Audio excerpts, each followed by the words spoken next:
Olá, meu amigo da TV Novo Tempo, que bom falar com você mais uma vez, a você da internet também. Estamos nessa sequência estudando agora o livro de Ezequiel e hoje é Ezequiel capítulo 7. É bom estar com você cada manhã, mas lembre-se que você tem que estar com Deus também no seu momento especial de devoção, de oração e de adoração ao Senhor. Levanta um pouquinho mais cedo, alguns minutos mais cedinho, para você dedicar a sua vida a Deus, os seus planos, seus sonhos, tudo que você tem, tudo que você é, tua família, e Deus certamente vai ouvir tua oração, vai te abençoar e vai dirigir os seus passos. É muito bom quando a gente faz uma parceria com Deus, quando a gente faz assim a gente anda junto com o Senhor, para que Ele nos abençoe. Vamos orar a Deus então? Juntos, querido Pai, quero pedir a Tua bênção mais uma vez, a iluminação do Teu Santo Espírito e a Tua graça. Agradecemos ao Senhor, pois oramos no nome de Jesus. Amém. Bem, vamos então a Ezequiel 7. Ezequiel 7 é um capítulo que fala sobre a desolação final de Israel, o doloroso lamento daqueles que escaparam. Fala também dos inimigos profanando o santuário por causa das abominações, não deles, mas abominações dos israelitas. E lá no verso 3, por exemplo, do capítulo 7, que inclusive tem um subtítulo bem interessante, o subtítulo diz, o fim vem, como que um grito. Claro que esse subtítulo aqui, ele foi acrescentado depois, todos os subtítulos na Bíblia foram acrescentados depois, o número maior que é o capítulo, o número menor que é o versículo também, todos foram acrescentados depois, para que a gente pudesse ter uma organização um pouquinho melhor do texto sagrado. Então, mas o editor que colocou o título, o fim vem, ele coloca isso porque aqui no Ezequiel 7, o capítulo apresenta o miserável cativeiro do povo de Deus, que é mostrado com o símbolo de uma corrente. É triste ver como o povo se submeteu ao pecado e como colheu as consequências duras desta transgressão. Vamos ler os versos 1 a 4 juntos? Então, vamos lá, Ezequiel 7. Veio ainda a palavra do Senhor a mim, dizendo, ó tu, filho do homem, assim diz o Senhor Deus acerca da terra de Israel. Haverá fim, o fim vem sobre os 4 cantos da terra. Agora vem o fim sobre ti, enviarei sobre ti a minha ira, e te julgarei segundo os teus caminhos, e farei cair sobre ti todas as tuas abominações. Os meus olhos não te pouparão, nem terei piedade, mas porei sobre ti os teus caminhos, e as tuas abominações estarão no meio de ti. Sabereis que eu sou o Senhor. Então aqui nós temos no capítulo 7, versos 1 a 4, os 3 usos do importante termo fim, que deu origem ao título Fim vem, o fim vem. E eles destacam o cumprimento da profecia, mostrando que o tempo estava próximo. Se a gente lembra um pouquinho, por exemplo, do que Jesus falou lá em Mateus capítulo 24, ali também ele apresenta uma série de sinais que, de certa forma, apontam para a sua segunda vinda e que também clamam, o fim vem, o fim vem. Agora, a expressão que aparece aqui, os 4 cantos da terra, sugere que todo o povo de Judá seria afetado, e não apenas os habitantes de Jerusalém. Quando nós pensamos em termos atuais, para a profecia que aponta para a segunda vinda de Cristo, também todos seremos afetados. Justos e injustos, brasileiros, paraguaios, americanos, argentinos, canadenses, russos, japoneses, chineses, coreanos, todos seremos afetados pela segunda vinda de Cristo. Ele virá para buscar o seu povo. Ele virá para destruir os que destroem a terra. Ele virá para destruir os ímpios e os maus que se afastam do Senhor, que falam contra o Senhor e tentam inclusive destruir ao Senhor. No capítulo 7, dos versos 5 a 7, como nos versos 2 e 3, as palavras assim chaves ali incluem a palavra fim, que é utilizada nesses versos 2 vezes, em paralelo com a palavra sentença.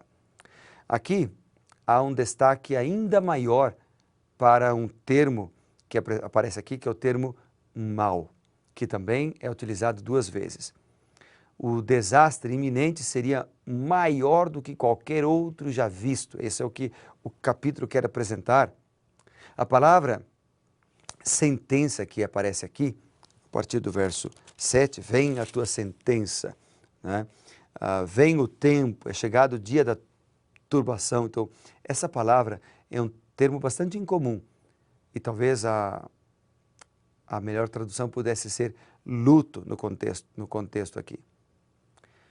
Porque o povo de Deus havia se afastado, eles passariam pela tribulação, seriam condenados, muitos morreriam, outros seriam levados a cativeiro e por causa disso viria o luto. Luto de Deus pelo povo, luto dos familiares, luto dos amigos. Quanta tristeza nós enfrentamos quando nós decidimos pecar. Sabe, o pecado, no início, ele é aprazível. No início, ele é saboroso. No início, ele traz prazer. Mas depois, amargura, desolação, dor, sofrimento. Não vale a pena pecar. Mas agora, como é que a gente vai poder ser fiel se nós somos pecadores por natureza? Pela graça de Deus é possível ser fiel. Pela força, o poder e o amor de Deus é possível avançar. Sabe, nos versos 8 e 9, nós lemos o seguinte aqui. Vamos ler juntos aqui, capítulo 7, versos 8 e 9. Agora em breve derramarei meu furor sobre ti, cumprirei a minha ira contra ti, julgarei segundo os teus caminhos e porei sobre ti todas as tuas abominações. Os meus olhos não te pouparão, nem terei piedade, segundo os teus caminhos. Assim te castigarei e as tuas abominações estarão no meio de ti. Sabereis que eu, o Senhor, é que firo.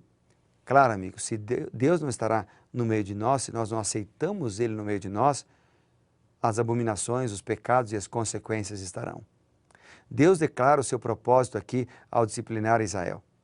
Fazer com que o povo tivesse uma compreensão melhor sobre o Senhor e sobre a sua vontade, que é boa, que é perfeita, que é agradável.